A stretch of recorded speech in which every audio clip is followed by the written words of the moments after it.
A midlife crisis is more than just a cultural stereotype. It's a real psychological struggle that can surface between the ages of 40 and 60.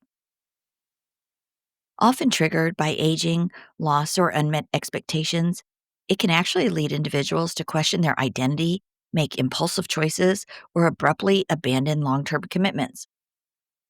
While not officially classified yet as a mental illness, the emotional and relational fallout is very real, especially for the spouses and families left behind.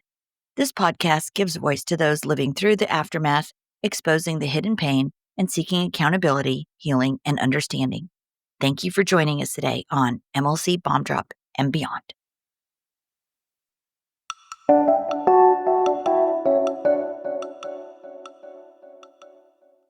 Welcome back to MLC Bomb Drop and Beyond. This is your host, Trina Laird, and today we're talking about something that may be deeply confusing for left behind spouses, and that is what happens when the relationship your spouse destroyed the family for begins falling apart behind closed doors. What happens when social media says, "Oh, you are the love of my life, you're my soulmate," but in reality, you hear they fight all the time, there's a lot of yelling coming out of their place, um, all kinds of totally not a happy relationship. But in reality, the neighbors hear screaming. The landlord starts to receive complaints. There's yelling, swearing, verbal abuse, possible physical aggression, threats, chaos, and instability. What happens when the great escape that your spouse chose becomes the very trap they no longer know how to leave? And perhaps the hardest question of all, you guys, is what do you do when you still care about the person who blew up your life, but you're hearing now that they may be in danger?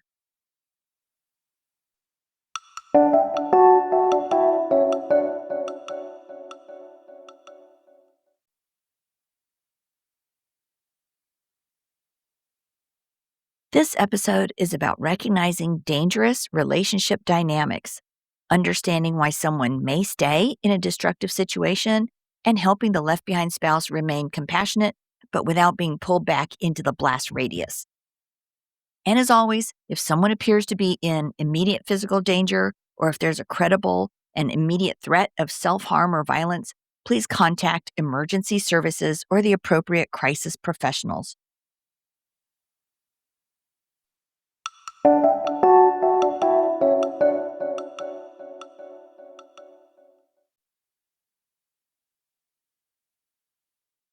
So, you guys, one of my friends on here recently called to let me know about a situation involving her former husband and his affair partner.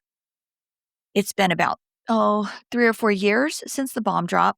Her former spouse chose to be with the affair partner and began building what was supposedly going to be an extraordinary new life. Apparently, he was super excited and looking forward to being, his new life, new adventures. On social media, their relationship looks magnificent. The affair partner goes on to the MLC or social media page and writes all kinds of glowing posts.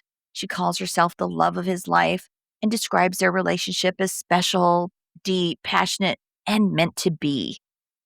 Perhaps the post suggests that they have finally found the kind of love neither of them had ever experienced before. From the outside, somebody scrolling past those posts is going to think, wow, they look really happy. Maybe this is true love. Maybe he finally did find his soulmate. But behind the walls of the apartment, another story is reportedly unfolding. The neighbors hear constant fighting, yelling, screaming, swearing. Complaints have now been lodged with the management of the apartment complex. The couple may be on the verge of eviction. The affair partner has allegedly screamed and cursed at neighbors. There may even be physical and verbal abuse occurring inside the relationship. The landlord reportedly believes there may be significant mental health concerns involved. And there have apparently been threats of self-harm if the MLCer attempts to leave. So, which version of this relationship is real? Well, the answer is that social media does not tell us whether a relationship is safe, loving, stable, or healthy. Social media is just PR. It tells us what someone wants the audience to see. And sometimes it reflects genuine happiness, but sometimes it is pure marketing. And sometimes it's reputation management. And sometimes it's a performance intended to cover instability. And sometimes the louder the declaration of love becomes in public, the more desperate the relationship may be in private.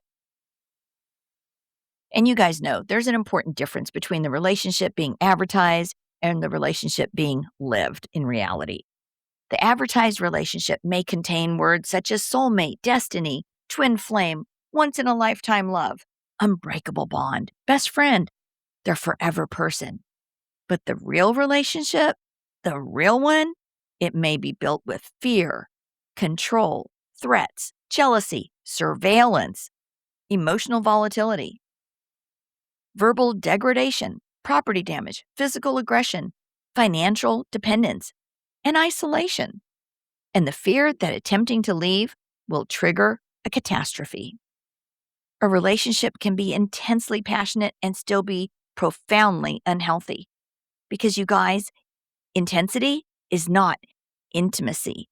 Possession is not love. And fear is not loyalty. Threatening to harm yourself if someone leaves is certainly not proof of devotion. It is a crisis that requires professional intervention. And when a partner starts to say, if you leave me, I'm going to hurt myself, I'll kill myself. If you go back to your family, I will end my life. If you abandon me, whatever happens is going to be your fault. Well, that other person may feel emotionally imprisoned. They may remain in the relationship not because they're happy, but because they are frightened. They may believe that they are responsible for keeping the other person alive. They may believe that ending the relationship will result in tragedy. And when those threats are combined with yelling, humiliation, aggression, social isolation, the relationship, it can begin to resemble a hostage dynamic. And I'm not saying every unstable or high conflict relationship is literally a hostage situation, but a person can certainly feel psychologically trapped. And they may feel that they have no safe exit.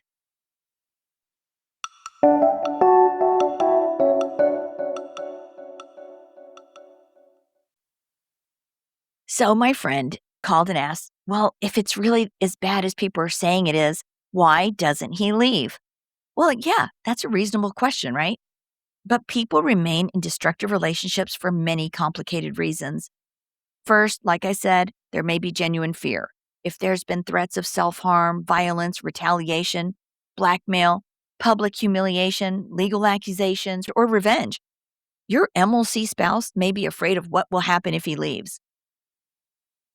And second, there's shame. To leave the affair partner means admitting that the relationship was not what they claimed it was. It wasn't the great adventure, the awesome reason to leave their marriage and abandon their children and wife. For the spouse to accept that they knowingly destroyed their own marriage, their own family, to be with this affair partner, um, that it's just unthinkable, the amount of shame and embarrassment that goes with that. So that's a huge reason for them to stay in an abusive relationship and not leave. Because now they've damaged their relationship with children, alienated friends, lost the respect of family members and possibly colleagues. They've spent money on a new life. They've changed their homes, changed jobs, burned bridges. They've even made accusations to and about their former spouse. They've rewritten the history of the marriage. They've declared in public that the affair partner was their true love, and perhaps insisted repeatedly that they have never been happier. So walking away from all that requires your spouse to face an unbearable truth, and that is, I destroyed my old life for something that became destructive. I destroyed my old life for nothing. And guys, that's a devastating admission. And third, the more someone sacrifices for a decision, the harder it can become to admit the decision was wrong. They may think stuff like, they've already lost so much, they can't leave now. They have to make the relationship work. The embarrassment of having other people say, oh, we knew it wasn't going to last. And how can they face their former spouse? How can they face their children? How can they admit that the fantasy failed? So, you know what? They double down. They post more amazing little social media things. They defend the relationship more aggressively. They repeat that the affair partner is the love of their life. They cling harder to the narrative because the truth is becoming more and more painful. And fourth, the MLCer may feel responsible for the affair partner's emotional survival. If she's there saying that she's going to die without him, he may believe that he truly cannot leave. He may confuse responsibility with compassion. He may believe that staying is the only thing preventing tragedy. But one person cannot be another adult's suicide prevention plan. That is too much responsibility for any romantic partner. Serious threats like that, they require professional help, emergency evaluation, and qualified intervention. They should not be managed privately inside an apartment by a frightened partner who feels unable to leave. And next up, let's talk about the social media post because she sees all these things and thinks, oh, they're getting along great. And she's been thinking that for years as she moves on with her life. And it's like, what? What's really going on behind closed doors? Well, yeah, it could be the way, this could be a way for the affair partner, the Band-Aid, to say to the MLCer, remember how much we really love each other. Remember what you gave up for me. Remember what you promised. Remember, we're supposed to be together forever. And the AP might be feeling that those posts reinforce the relationship narrative after a fight. They may function almost like emotional glue. The affair partner may sense him pulling away and respond by publicly claiming that the relationship is in great shape and even more forcefully when things are going downhill. The posts may also be directed at the left behind spouse. They may be intended to communicate things like, he chose me, I won, he loves me more, you have been replaced, I have the life that you were supposed to have. The post may even be aimed at friends and family who disapprove. They may be intended to prove that the affair was justified. They may be part of a campaign to establish the affair partner as the official love story. And sometimes the person creating these posts is also trying to convince themselves. I think you guys all know when reality is unstable, public declarations can become a form of self-reassurance. Like, if I write that we're soulmates, perhaps even I can believe it. If I tell everybody that we're happy, perhaps the screaming matters less. If I display the relationship loudly enough, perhaps no one will notice that it's actually collapsing. But you know, the neighbors hear what social media cannot hide, and the landlord sees the complaints, and the walls tell a different story. And you guys, when outsiders begin seeing the chaos, wow, for the left behind spouse, this can be an especially emotional development. During the bomb drop, the left behind spouse may have tried desperately to explain what was happening. She may have said stuff like, this is not who he used to be. This relationship is so unstable. There's something seriously wrong. This person is manipulating him. The situation is dangerous. And you know, she may have been dismissed. She may have been labeled jealous, bitter, controlling, unable to let go. The affair couple may have presented the left behind spouse as the problem. They may have said that the marriage was toxic, that the spouse was impossible to live with, that the affair partner was the first person who truly understood the spouse. But eventually, people who have no emotional investment in the marriage may begin observing the dysfunction because they are objective. Neighbors, landlords, coworkers, police officers, property managers, friends, and family members. Those people were not present for the divorce battle. They don't care who won, but they're responding to the behavior happening in front of them. When neighbors repeatedly hear screaming and report disturbances, they are not participating in the left behind spouse's bitterness. They are experiencing the chaos themselves. When a landlord warns that a couple may be evicted, that is not marital jealousy, you guys. That is a consequence. And consequences have a way of revealing what curated social media conceals.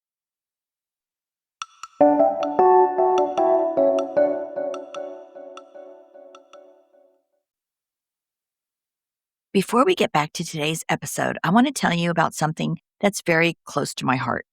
When the bomb dropped in my own marriage, I was completely lost, just like you. I'd hardly even heard the term midlife crisis. I never imagined I'd be discarded by the man I'd loved for decades. And I certainly never expected to be 60 years old and facing divorce. I had so many questions and so few answers. And the thing that really got me through this was community.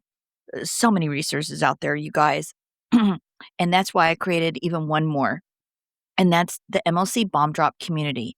If your bomb drop has just happened, you could start with the emergency 30-day action plan, a step-by-step guide to help you navigate those overwhelming first days. This little app has all kinds of free services on it, but it does have 7 downloadable resource guides. Those guides are just $2 each, or all 7 for just $10.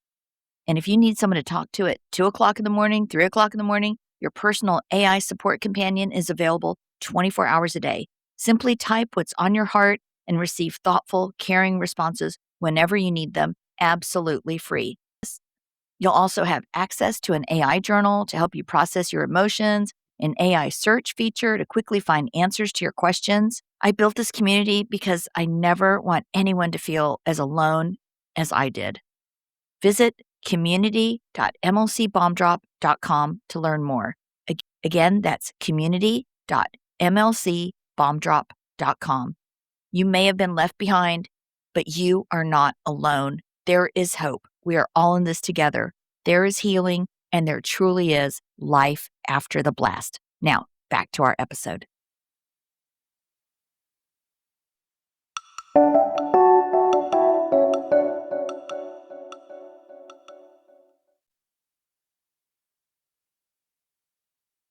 So now we have a left behind spouse with an emotional complexity issue. She may feel a sense of vindication, like she knew the relationship was not healthy and she knew the social media posts were not the entire truth. She thought something was deeply wrong. And after being blamed, discarded, discredited, and replaced, it is human to feel some relief when the truth like this becomes visible. But she also may be frightened. She may be worried about her former spouse's safety. She may remember the person he was before the bomb drop. She may remember decades of marriage. She remembers raising children with him. She remembers illnesses, holidays, family trips, funerals, celebrations, and thousands of ordinary moments that make up a shared life. And even after betrayal, compassion remains. And that doesn't mean that she wants him back. And it doesn't mean that she has forgotten what he did. And it doesn't mean that she approves of his choices. But it does mean that she is human. It is possible to be furious with someone and still not want them harmed. It is possible to feel validated by the collapse of a false narrative and still feel deeply sad about the reality. It's possible to say, he caused terrible damage, but I don't want him abused. Those feelings can coexist because you can care without going back into the blast radius. You can hope your former spouse becomes safe. You can pray that he seeks help. You can encourage an adult child or a family member to contact authorities if there's immediate danger. You can take credible threats seriously, but you are not required to re-enter that relationship. You are not required to become his therapist. You're certainly not required to confront the affair partner. And the bottom line, you guys, if you hear this is going on, that he's in a bad situation, you're not required to rescue them. You're not required to prove your compassion by putting yourself in danger. And you should never personally intervene in a physically volatile environment. A left behind spouse often feels a powerful urge that they have to save him. But ask yourself, was he willing to protect you during the bomb drop? Did he protect the children? Did he protect the family's finances? Did he protect your reputation? Did he protect your emotional health? Did he believe you when you warned him what could happen? Did he listen when you said something was wrong?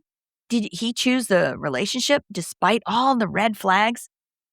You guys, those questions are not intended to punish him or make him look bad, but they're intended to help you remember that his crisis cannot automatically become your assignment.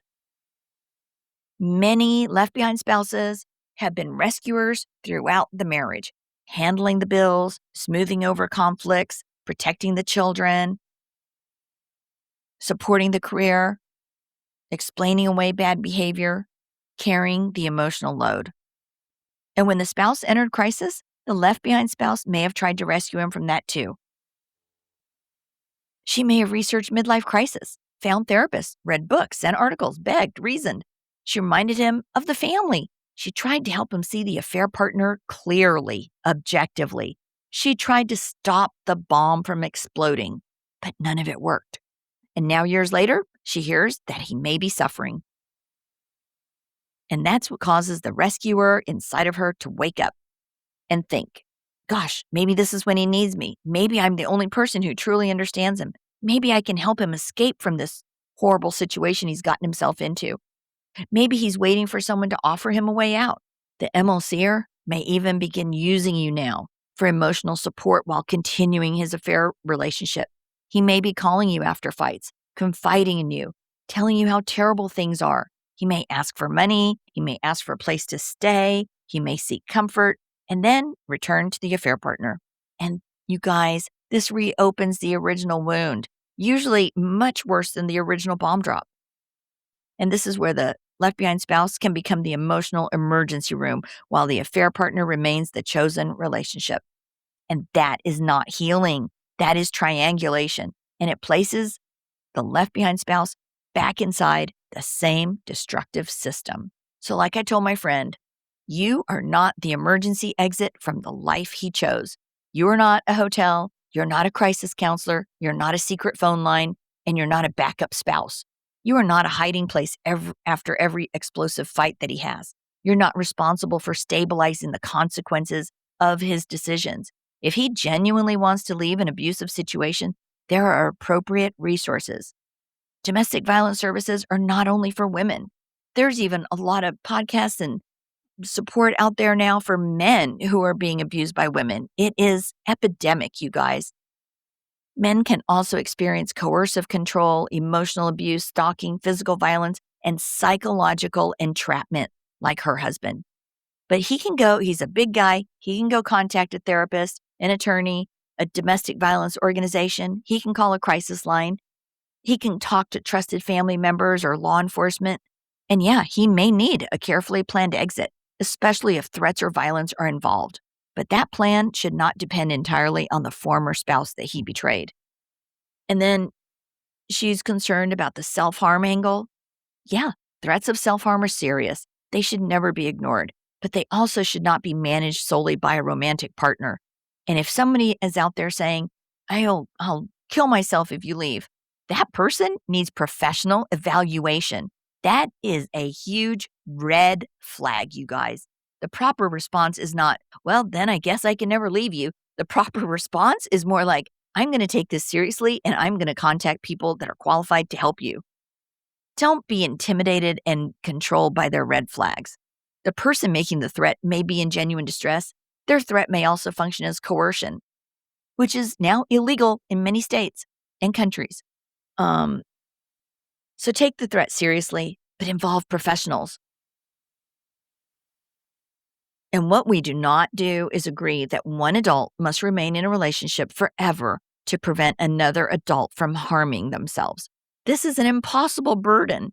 It is also not an effective long-term safety plan. A partner cannot monitor another person every hour of every day. They cannot cure severe emotional distress through compliance. They can't guarantee someone else's behavior. And remaining in a relationship under threat may deepen resentment, fear, instability, and violence. And so, of course, what if my friend still loves her husband? Well, love does not automatically disappear because someone betrayed us. A long marriage cannot always be emotionally erased. You may still love the person that he used to be. You may love the father of your children. You may love the young man you married. You may love the memories. You may love the person you occasionally still glimpse underneath the crisis. But love does not require access. Love does not require reconciliation. Love does not require you to ignore danger. Love does not require you to become collateral damage yet again. You can love someone from a safe distance. You can grieve them. You can pray for them. You can hope they recover, and you can still keep the door closed. Because remember, you don't chase the blast. You need to take care of yourself. I sort of feel like the worst part of this for her is experiencing what feels like a moral injury. She watched a person that she once trusted become someone unrecognizable. She watched him betray his own values. She watched him abandon responsibilities. She saw him hurt people that he once loved, and she saw him willingly attach himself to chaos. And now she may be watching him experience the consequences of that transformation. It can feel like watching someone destroy themselves in slow motion. You want to shake them, wake them up, remind them of who they used to be. But we all know the painful truth is adults have the right to make choices, even destructive ones. You can't force insight. You can't force treatment. You cannot force someone to leave. And you cannot force someone to admit the truth. And you cannot heal another adult by sacrificing yourself. At some point, the MLCer must make a decision. He must decide whether he will remain in chaos or seek help. He must decide whether he will keep defending the public fantasy or face the private reality. He must decide whether he will continue blaming others or take responsibility. He must decide whether he will involve professionals when threats are made. He must decide whether he will tolerate abuse. He must decide whether he will repair his relationship with his children and whether he'll become honest about the choices that brought him here. No one else can make those decisions for him. Not the left behind spouse, not the children, not the neighbors, not the landlord, and certainly not the affair partner. He must become responsible for his own rescue. You know, I've often mentioned that the affair partner is like a little life raft or maybe a lifeboat in this midlife crisis storm. The marriage feels heavy, life feels disappointing, aging feels frightening, responsibility is just unbearable. The affair partner appears and offers escape. The midlife crisis spouse climbs into the lifeboat, believing it will carry them to freedom. But you know, what happens when the lifeboat has a hole in it? What happens when the person he believed would rescue him is also drowning? What happens when two dysregulated people are clinging to each other in the middle of an emotional ocean? They may mistake panic for passion. They may mistake dependency for destiny. They may hold each other tighter as the boat fills with water. And the tighter they cling, the more frightened they become. In her situation, her husband is going through this, and all she can do is sit by and watch. You know, the best thing she can say right now is, I care about what happens to you, but I will not be pulled back into the chaos. And sometimes the greatest evidence of healing is realizing that another person's emergency does not automatically have to become yours. Well, you guys, this is Trina Laird, and you have been listening to MLC Bomb Drop and Beyond. Just know, go out there and protect your peace, trust what you have learned, trust your gut, keep moving forward, and remember, there is life after the blast. Thank you for listening, and I'll see you in the next episode. Hey, some resources that are available for you guys are thewifeexpert.com. That's Lori McDermott over there at thewifeexpert.com. She also has a new app out.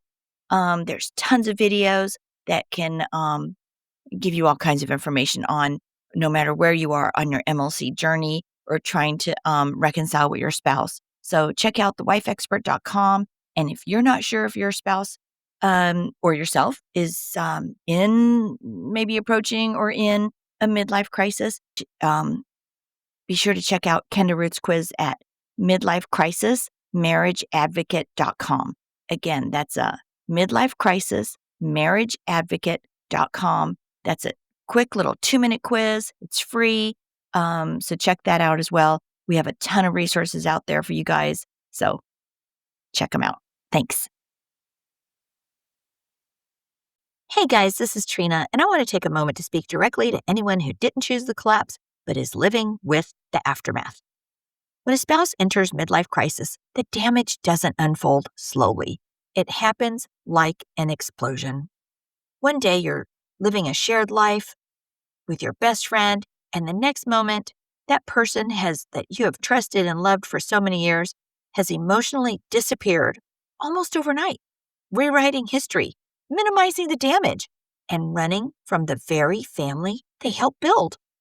friends are confused, the story gets simplified, and the spouse left behind is often expected to handle it quietly, gracefully, all while absorbing the fallout all alone.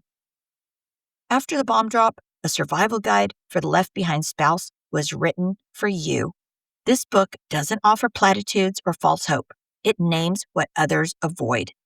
Inside, I will walk you through what is actually happening when someone runs from themselves, why chasing answers only deepens the wound, and how to stabilize your life after emotional abandonment. In this book, we talk about why these departures feel so sudden and destabilizing, because in fact, they are destabilizing, and why the spouse who stays is often blamed, erased, or silenced. Why saving yourself is not abandonment, and how to grieve someone who is still alive while finding your footing again. This book does not promise reconciliation. It offers you guys something more necessary at this time, and that is stability, dignity, and a way forward when someone else has chosen to run after the bomb drop. The Survival Guide for the Left Behind Spouse is available now on Amazon Kindle in both ebook and paperback. It's also available in audio version on Spotify. And if you're standing in the blast radius and wondering how to survive what you did not cause, this book was written for you. Hey, if you have a story you'd like to share with our listeners, or if you'd like to be a guest on the show, please email mlcbombdrop@gmail.com.